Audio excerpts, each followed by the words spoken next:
Okay, shit went downhill straight away. Like, whoa.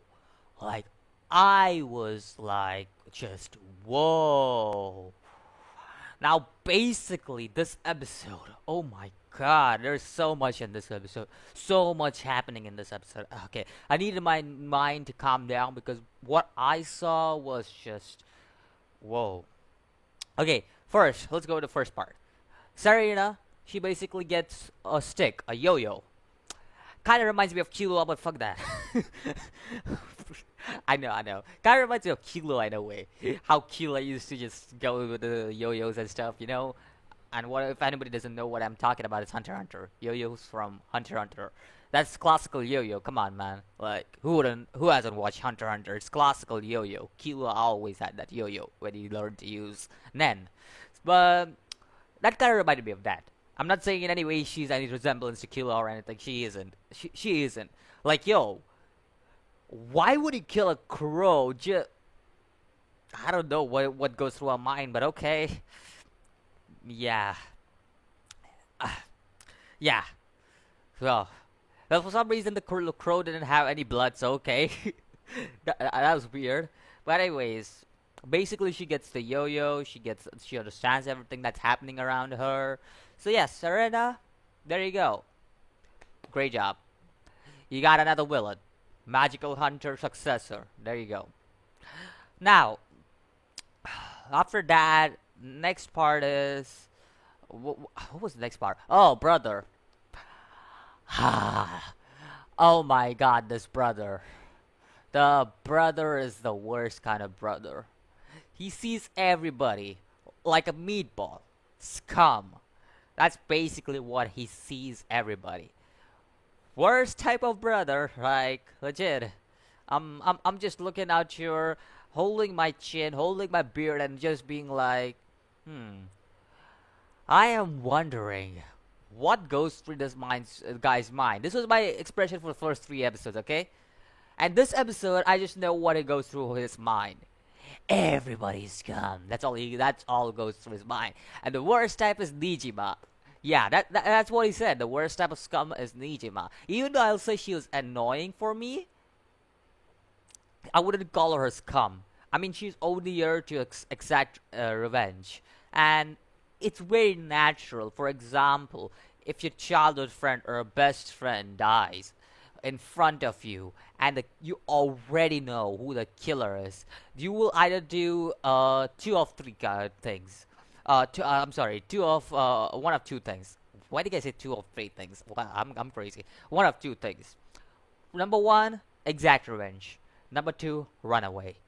Those are the only two options you got in front of you when a friend dies right in front of you and a killer is right in front of you lying there. So it's very natural. It's very natural of her to go after the killer, especially when you have a superpower with you, like a magical girl power, who can basically one of the most OPest power throughout all. I like it's really OP. It's really OP. It's one of the most OP power to all anime. Like, come on, you can control people. Like, come on, like just saying some words can make you control people. That's one of the most OP powers in all anime. But you are a dumb fuck. It's just like JoJo. You know how in JoJo Part 4, Okuyusa, is that what his name? Okuyasu or Okuyusa, whatever his name is. He has one of the most OP powers, the hand. And he's pretty dumb. That's pretty much what the situation here is. She's not that dumb, but she's still dumb. Like, come on, you guys have to agree with me on that. Like, she has one of the most OP power, but she doesn't know how to use it properly. Like, that's basically what I'm getting from here. Now, all that aside, I have to say, Serena is also doing quite some work here. Like, legit. She put Nijimi on Shioi's back. Like, just showed, is this the girl you want? And I was like, yo, mother of Humper, she is doing some planning now. Like, yo, my dude. Like, Did you just see how her expressions change? And also realize something. Sarah has a vampire tooth. What? I didn't realize that until like 3 episodes. I don't know why that crack in my voice, but I didn't realize that until like 3 episodes. Like what? She has a vampire dude. Now I have to be honest here. I kind of have the vampire tooth fetish. I kind of have that. Even though she's a scum, I kind of have that, and that's because of Maho Sensei Negi or Maho Sensei Najima.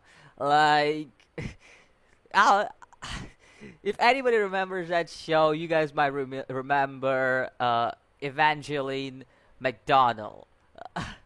Yeah, that's where I got my vampire tooth fetish from. Like, yo, I'm sorry, but that was my first waifu, so I just had to say that. Like, come on. Like, as a kid, I really enjoyed watching that show. I'm sorry, I'm sorry. It's one of the best harem shows, of not the best harem show. Like, come on. I read all the manga. I've even read Yuki Holder. So that's the reason why I have this vampire tooth fetish. She's just putting it out there. Like, whenever you see that, I kind of get that feel. Like, I don't want to like her, at the same time I like her just because of that vampire teeth. Like, I really like that. I really have that fetish. I'm sorry. I'm sorry. She may be a scum, but I'm sorry. I have that fetish. But anyways, let's talk. Yeah, she has some planning to do. Like, yo, that's some planning. Now, that side, we also see some situation rise up with Yatsumura. It seems like her organs are acting up just like Shioi's organs. It seems like she has overused her stick. And now we also know a past.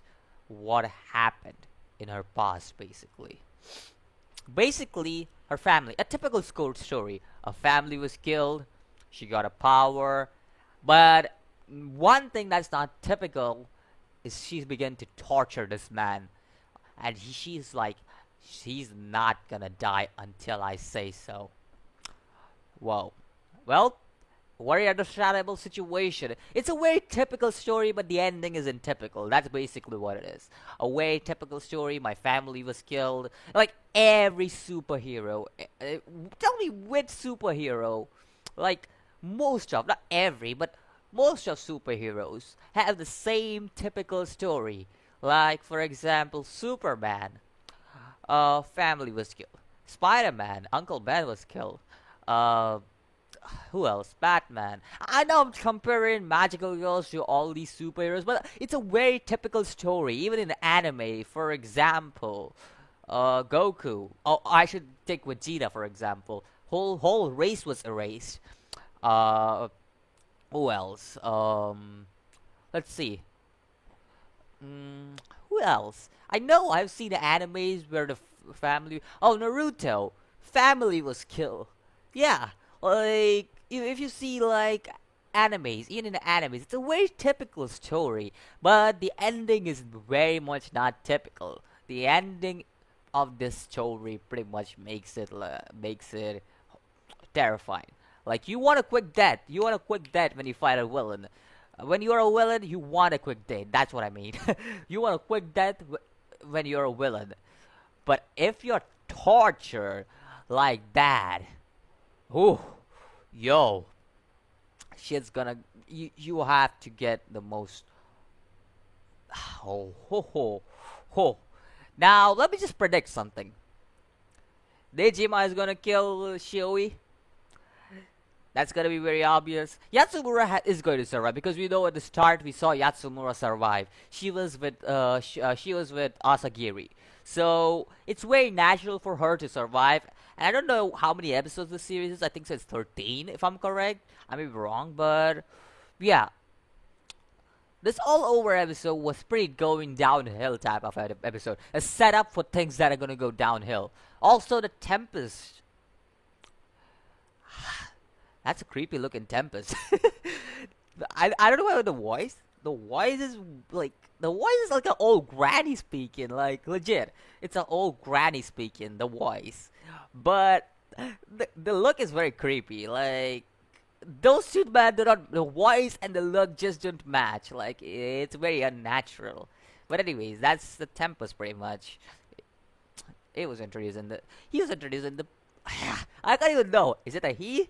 Is it a she? What am I gonna call it? It? I don't know. But anyways, that's uh, that's all for this episode. Let me know what do you thought about this episode. Let me know what do you think about Yatsumura's past. Did you did you like it? Like did you like it in a sense like okay it's a good story development or did you just be like meh it's alright. It's a very typical past. Let me also know what do you think about what Nijima is gonna do in the next episode, cause obviously, you know what Serena did to Nijima, and we already know. Shioi's life is in danger now, again. Even though her life is already in danger, she's in coma basically. And is there anything else? Oh yeah, let me know about the brother. oh, I already know what the comment section is gonna say about the brother because, whoa, that guy. I feel like punching him, like legit. This guy is too much. Also, I'm sorry. I have a tooth fetish for Serena. I'm sorry. I'm sorry. I have tooth fetish. I'm sorry. Vampire tooth fetish. That's my thing. I'm really sorry. Again, I know she's a scum, but I'm really sorry. I'm really sorry whenever I see that. That's my fetish. I'm sorry. But anyways, that's all for this episode, and I'll see you in the next video. As always, peace.